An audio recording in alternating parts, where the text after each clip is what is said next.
I'll tell you a little story. It's not exactly connected, but it's got a parallel. You heard of King Alexander.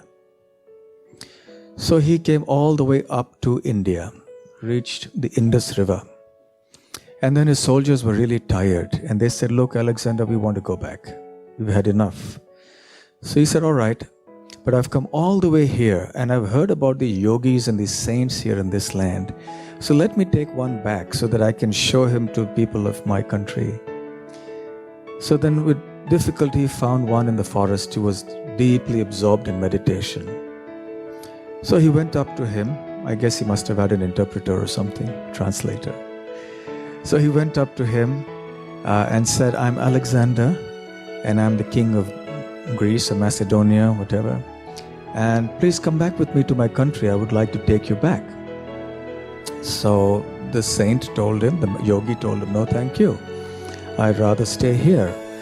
Then Alexander insisted and tried to request him. He persuaded him. He insisted, but this person wouldn't budge. Finally, Alexander was getting angrier and angrier. He wasn't accustomed to people saying no to him. So finally, he flew into a fit of rage and said, do you know who I am? And he was blazing in blazing anger. Then this yogi very calmly replied. He said, you're the servant of my servant. Now that was really too much for Alexander. He became even more angry and he removed his sword from its sheath and he was about to attack this person, and then somehow the other, good intelligence prevailed. And he said, let me hear what he means. I said, why do you say I'm the servant of your servant? So he said, you're a servant of anger and I'm a master of anger. So you become the servant of my servant?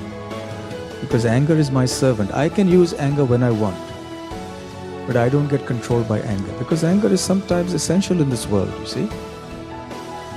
So I can use anger, he said, when I want to. Anger is my servant. I can control it. I can use it as a tool when I want. But anger is your master, because anger has got the better of you.